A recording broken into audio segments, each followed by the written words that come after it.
Hey everyone, it's Miriam with a Y from Miriam's Nature. The last pour that I posted was an all metallics pour on a cream colored background.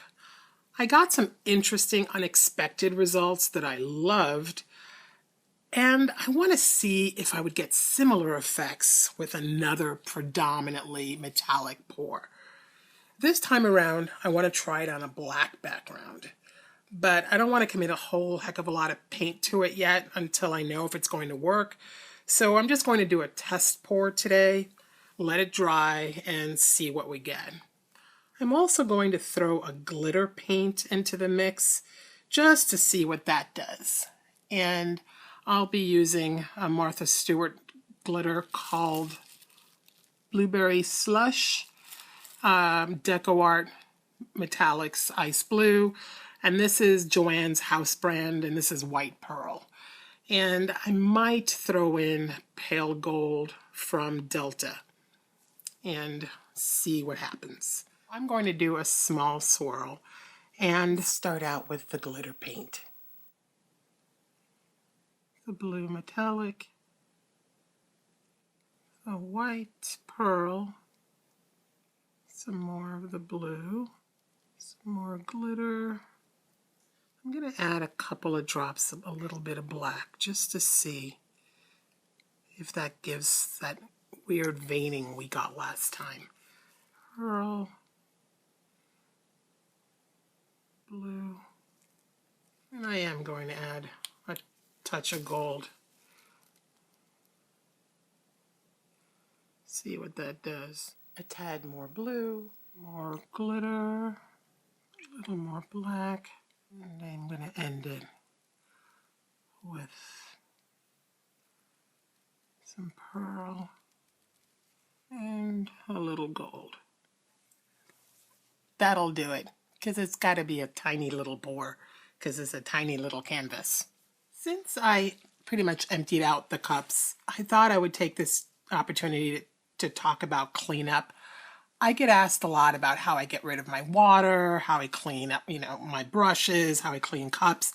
Okay, so some people just toss their cups, but I use plastic cups and it just feels really wasteful to throw them out, even though they're dirt cheap. Since they're still wet, they're super easy to get clean. One of my favorite things to have in the studio is toilet paper. I know it sounds crazy, but why toilet paper as opposed to paper towels? You don't need to rip off that much. Paper towels, when you rip one off, you're ripping off so much more than you ever possibly need for something like this. And toilet paper, you can just rip off one square. In fact, I probably can do a lot of cleanup on each of these cups with half a square. So that's what I'm going to do. I'm just using literally half a square of toilet paper, just one, and that will get the bulk of my paint out for me. And so now I will toss that piece and then go in with the other half. And most of the cleanup will be done at this point. And if I still have some extra to get out, or I really want to make sure it's totally clean, then at this point, when there's hardly anything, I would use a damp paper towel or a damp washcloth to wipe the rest of it off. That way, I don't have to rinse the cup in water and then have to deal with that water. Now, if you do have water that has paint mixed into it because you've used it for cleanup, don't throw it down your sink. It'll just ruin your pipes, and it's also bad for the environment. So leave that water, let it just sit there, use it over and over and over again until it is just unusable, and then let it evaporate. Fill another bowl with water and use that until it's all good and gone. That's the best thing to do. And in the end, the environment and your pipes will thank you. I've gone ahead and painted a white canvas panel black to make it easier so I don't have to worry about color showing through if I don't get good coverage with my surrounding paint. And I'm going to start the swirl and see what happens.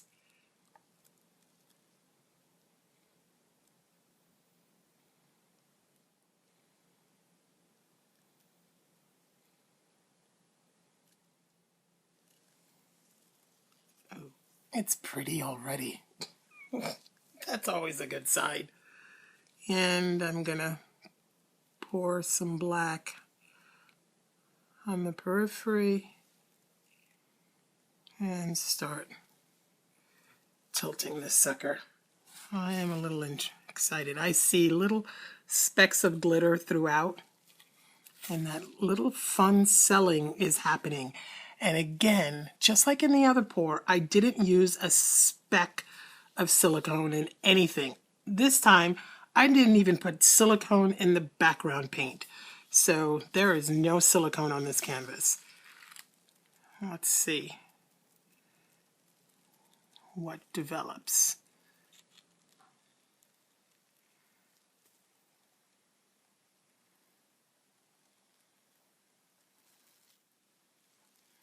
It's interesting. Some paint separates and some doesn't. I don't know why that is.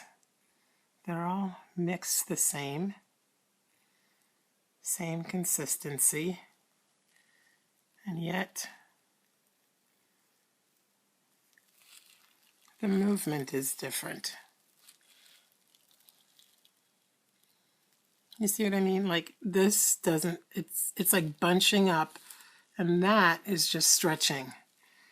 And I don't know why that is.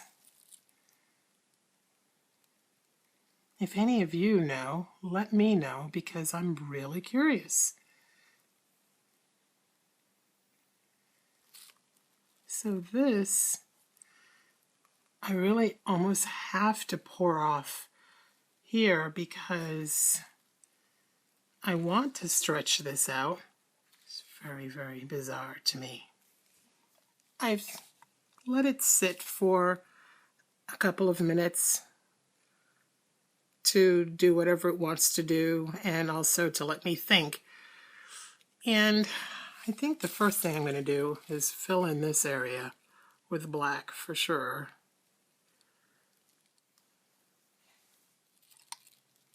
So now that it's all covered in black paint, I'm going to spin this around, see if I get any brilliant ideas by looking at it from other directions. Well, I didn't get that fun little black veining, which is fine. This is cool too.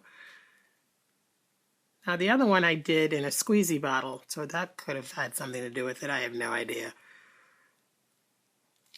I'm going to blow just the edge of this and see if I like that. I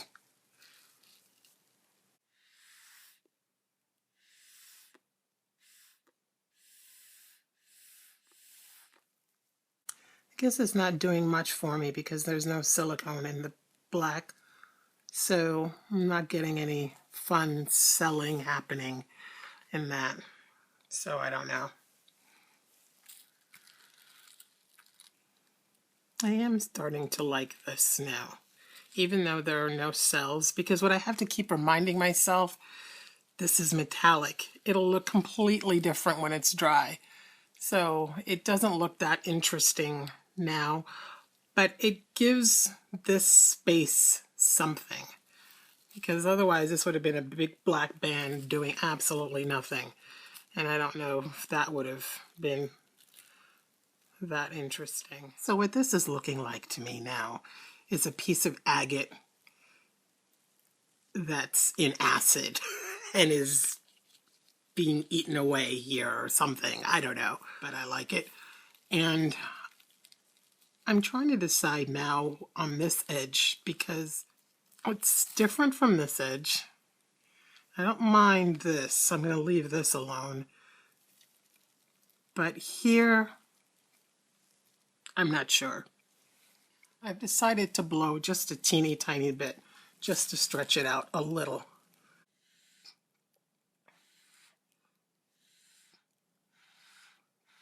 I think this is a really nice balance to that. It makes it look like something that's beginning to happen, sort of like what's going on here. The only thing I think left for me to do here, I don't know if it's showing, it's going to show up on camera. It kind of curved over here a little bit, this, and I would prefer that it just point out more. Maybe not necessarily points, but not come out and then turn. That doesn't make sense to me for this. So I'm going to just blow that out to correct that. Well, I think I need more black paint here.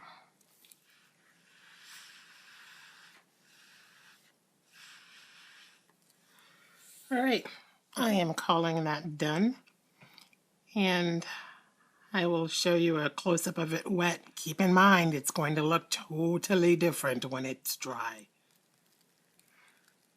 This looks so cosmic to me on this side. It looks like, I don't know, a planet blowing up, or a comet hurtling through space. I'm not sure. I love this. I love this a lot. I love how it goes from blue to, I don't remember, I can't tell if it's the gold or the white. I think it's a little bit of gold, but we'll see. Alrighty, see you in 2 days. Well, this pour shocked me too when it dried. This one is super subtle, except when viewed in very specific angles. And the glitter seems less too, which in this case is good. I'm glad I did this test because I think that if I want a more pronounced effect, I'll have to increase the amount of paint in my mix to make it more opaque. So in other words, more paint and less Floetrol should make for a more opaque pour over black, which I suspect should make everything appear more metallic, pearly, and glittery. Well, I hope you found this useful and maybe fun. Let me know with a thumbs up. Leave comments and subscribe. Oh, and sharing this video helps me a bunch, so please do. Okay, now turn off your device and go pour some paint. Thanks for watching. See you next time. Bye now.